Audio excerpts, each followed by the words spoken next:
नमस्कार साथियों, राजस्थान इंस्टीट्यूट के ऑनलाइन प्लेटफॉर्म पर आपका स्वागत एवं अभिनंदन है। साथियों, आज यहाँ पर बात करने वाला हूँ, आपका नेक्स्ट लेक्चर है क्षेत्र या तलरूप अधिगम सिद्धांत। तो आज मैं एसओआर थ्योरी के बारे में बात करूँगा, जिसे हम संज्ञानात्मक क्षेत्र अधिगम सिद्धांत के नाम से जानते हैं। देखिए, छोटा सा ये सिद्धांत है, इसमें ज़्यादा कुछ नहीं है, ज़्यादा हार्ड नहीं है कॉन्सेप्ट, आसानी से आप इसको समझ सकते हो। क्षेत्र, देखिए, क्षेत्र या तलरूप अधिगम सिद्धांत के नाम से इसको हम जानते हैं। क्षेत्र या तलरूप, क्षेत्र या तलरूप अधिगम सिद्धांत।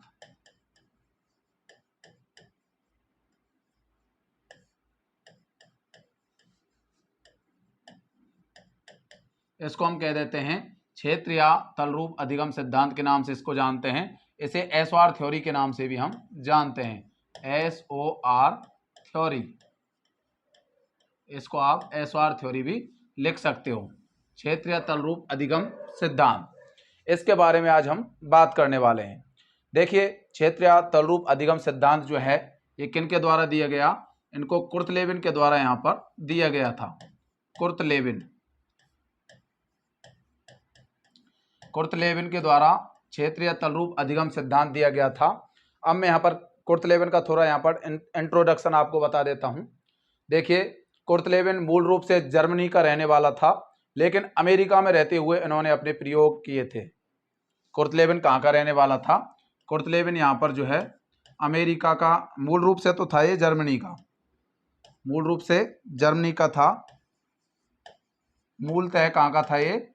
जर्मनी का विद्वान था, जर्मनी का विद्वान था, लेकिन जर्मनी का विद्वान था, लेकिन इन्होंने अमेरिका में रहते हुए, इन्होंने अमेरिका में 1916 से लेकर 1946 ईस्वी तक प्रयास किए थे। 1946 ईस्वी तक अपने प्रयोग किए थे। तक लगातार इन्होंने अधिगम के क्षेत्र में प्रयास किए, लगातार प्रयास किए। तो ये आपको ध्यान रखना है साथियों। कुर्तलेविन मूल रूप से जर्मनी के विद्वान थे, जर्मनी के रहने वाले थे, लेकिन बाद में अमेरिका में रहकर के इन्होंने बहुत सारे प्रयोग किए। 1946 से लेकर के इन्होंने 1916 से 1946 तक लगातार इन्होंने प्रयास किए थे, और इन्होंने क्षेत्र या तलरूप अधिगम सिद्धांत यहाँ पर प्रतिपादित किया था। अब क्षेत्र या तलरूप अधिगम सिद्धांत से रिलेटेड कुछ महत्वपूर्ण बातें आपको मैं बता देता हूं।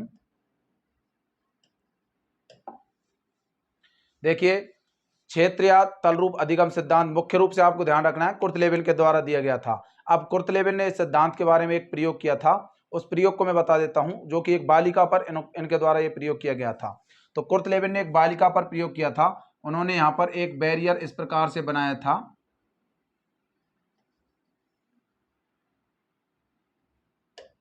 कुर्तलेविन ने यहाँ पर एक बैरियर बनाया था।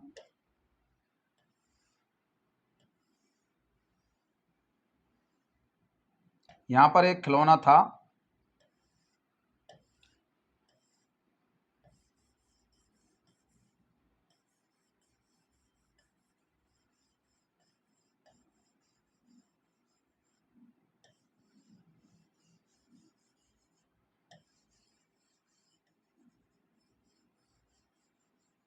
एक छोटी बालिका पर कुर्तलेविन ने प्रयोग किया था।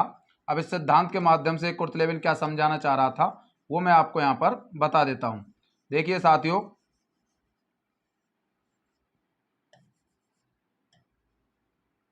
कुर्तलेविन ने क्या किया, यहाँ पर इस प्रकार यहाँ पर ये बैरियर लिया था। ये क्या है? यहाँ पर ये बैरियर है, बाधा है, जिसे हम बैरियर कह सकते हैं, कोई बाधा कह सकते हैं, बैरियर या फिर कोई बाधा, एक तरह से रुकावट। अब यहाँ से बालिका स्टार्ट करती है चलना, और इस प्रकार इस बैरियर के समानांतर इस प्रकार से चलती है, और इधर होती हुई बालिका जो है यहाँ पर पहुँच जाती है, और ये यहाँ पर खिलौना रखा हुआ है। इस खिलौने को बालिका जो है यहाँ पर अंत में जा कर के पकड़ लेती है। तो ये खिलौना है, इस खिलौने को जो है यहाँ पर बालिका चलना यहाँ से स्टार्ट करती है और इस प्रकार से यहाँ पर बालिका चल रही है और लास्ट में जाकर के अंत में यहाँ पर इस खिलौने को जाकर के बालिका प्राप्त कर लेती है। अब इस सिद्धांत से हमको क्या सीख मिलती है? देखिए, लगातार इस बाधा को पार करती हुई बालिका जो है यहाँ पर अंत में अपने लक्ष्य को प्राप्त कर रही है। मतलब बहुत सारी जो है रुकावटें रास्ते में उसको आ रही हैं और इन रुकावटों को पार करती हुई अपने लक्ष्य तक पहुंच रही है। तो यहाँ से हमको ये प्रेरणा मिलती है कि मनुष्य को भी लगातार प्रयास करते रहना चाहिए जब तक कि वो अपने लक्ष्य को प्राप्त नहीं कर ले। तो अपना अंतिम लक्ष्य है, कोई भी चीज जो आपने बना रखा है अपना ध्येय, उसको प्राप्त करना हमारा अंतिम उद्देश्य होता है। तो अपने लक्ष्य को प्राप्त करना ही हमारा अंतिम उद्देश्य है।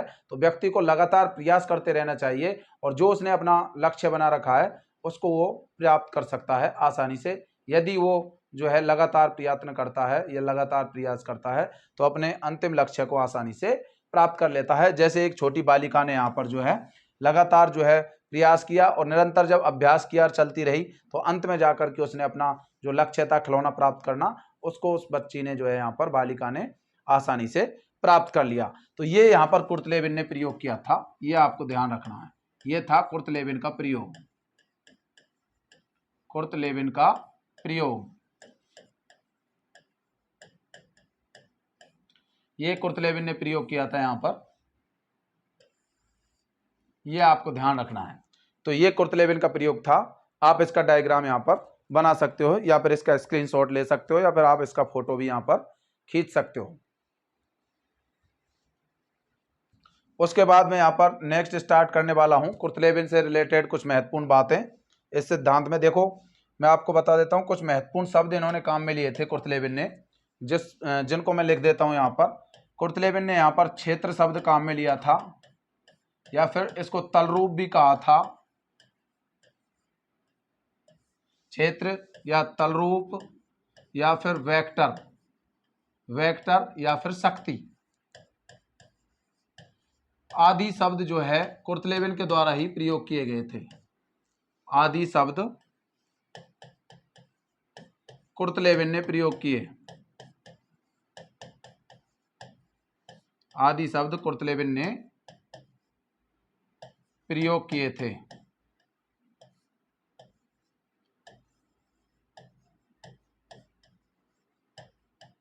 आदि शब्द कुर्ट लेविन ने यहां पर ये प्रयोग किए थे। क्षेत्र या तलरूप या वेक्टर या शक्ति आदि शब्द कुर्ट लेविन के द्वारा प्रयोग किए गए थे, ये भी आपको ध्यान रखना है।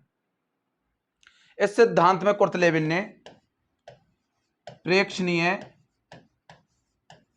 एवं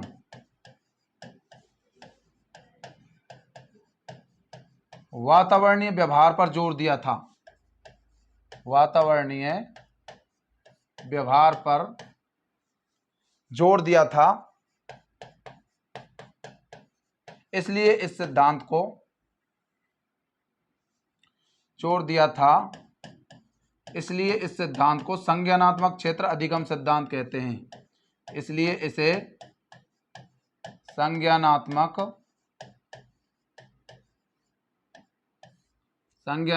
क्षेत्र अधिगम सिद्धांत कहते हैं।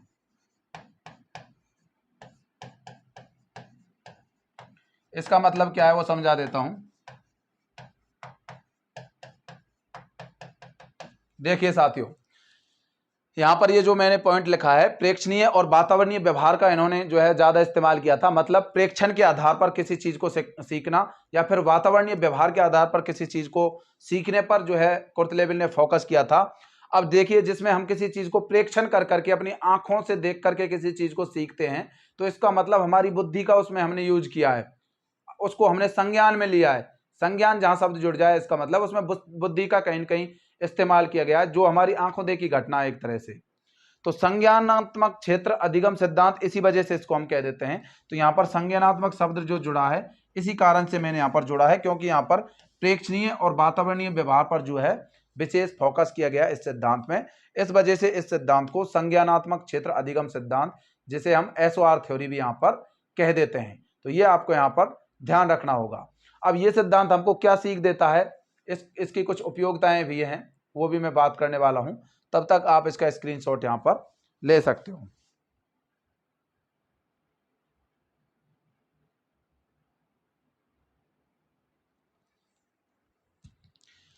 अब देखिए साथियों, कुर्तलेबिन ये बात कहता है कि जो निरंतर अभ्यास नहीं करते हैं वो व्यक्ति जो है एक बोझ की तरह है, क्योंकि ये हमको निरंतर बढ़ते रहने की सीख देता है। ये बात भी आपको ध्यान रखनी है कि कुर्तलेबिन हमको जो है निरंतर बढ़ते रहने की सीख देता है इस प्रयोग के माध्यम से। जैसे उन्होंने बालिका पर प्रयोग किया था कि लगातार बालिका जब तक अपने लक्ष्य को प्राप्त नहीं कर रही थी, कहीं भी रुक नहीं रही थी। मतलब लगातार प्रयास करते रहना चाहिए, तभी हम अपनी सफलता को प्राप्त कर सकते हैं। जो व्यक्ति लगातार प्रयास नहीं करते हैं उन्हें ये सिद्धांत जो है एक बोझ की तरह यहाँ पर समझता है। तो साथियों, अब मैं बात करने वाला हूँ यहाँ पर इस सिद्धांत के कुछ महत्वपूर्ण उपयोग के बारे में।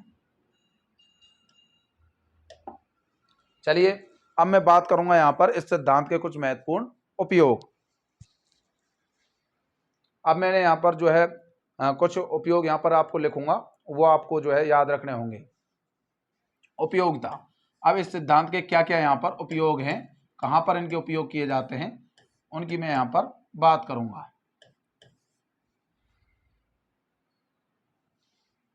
ये सिद्धांत हमको जो है बाधाओं से मुकाबला करते हुए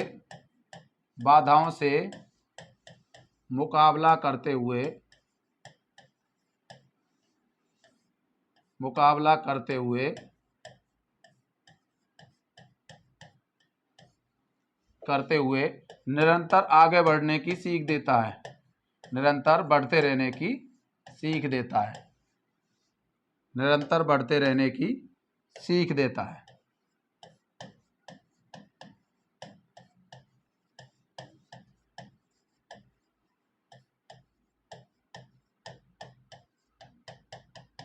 तो ये सिद्धांत हमको लगातार जो है कहता है कि हमको बाधाओं का मुकाबला करना चाहिए, समस्याओं का सामना करना चाहिए और निरंतर हमको बढ़ते रहना चाहिए। इस प्रकार ये सिद्धांत हमको निरंतर बढ़ते रहने की यहाँ पर सीख देता है। ये सिद्धांत प्रेक्षण के द्वारा सीखने पर भी ये बल देता है, प्रेक्षण के द्वारा सीखने पर जोर देता है।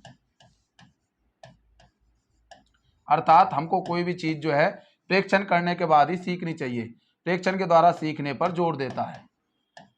तो यहाँ पर प्रेक्षण शब्द का मतलब आ गया होगा आपको समझ में, कोई चीज देख करके फिर कोई चीज को पढ़ना या सीखना। तो ये प्रेक्षण के द्वारा सीखने पर यह सिद्धांत हमको जोर देता है। थर्ड पॉइंट यहाँ पर मैं आपको लिखने वाला हूं, यह सिद्धांत जोखिम लेने की शक्ति देता है। यह सिद्धांत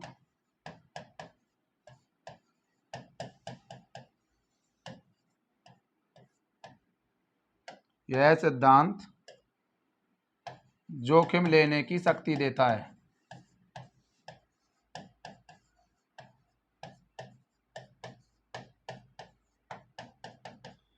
यह सिद्धांत हमको जोखिम, देखिए आप कोई चीज का जो मुकाबला करोगे तो इसका मतलब आपको समस्या तो है, आपने जोखिम तो ली है।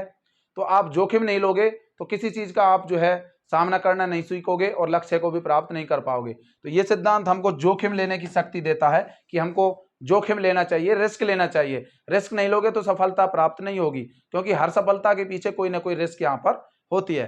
तो ये बात आपको ध्यान रखनी है इस सिद्धांत के माध्यम से कि ये सिद्धांत हमको जो है जोखिम लेने की यहाँ पर शक्ति देता है। और सामाजिक वातावरण से सीखने पर भी यह सिद्धांत हमको बल देता है। मतलब हमको अपने सामाजिक वातावरण से सीखना चाहिए, तो सामाजिक वातावरण से सीखने पर बल देता है।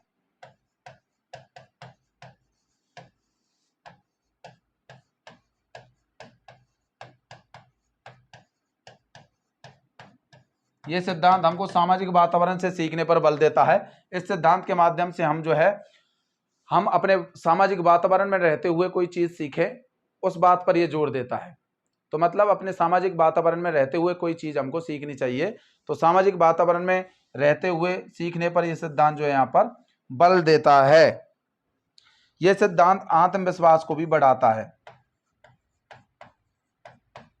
आत्मविश्वास को बढ़ाता है।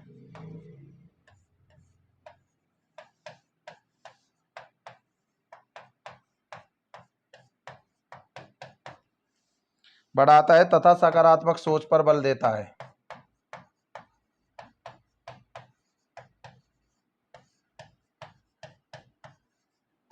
तथा सकारात्मक सोच पर बल देता है।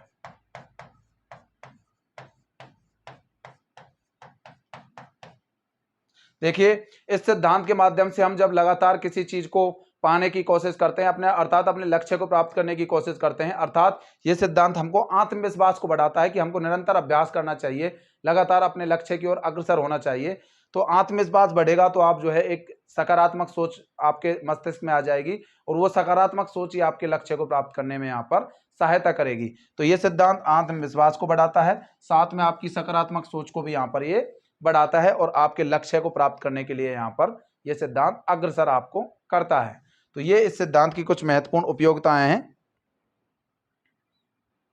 तो ये आपको यहाँ पर इसका आप स्क्रीनशॉट ले सकते हो।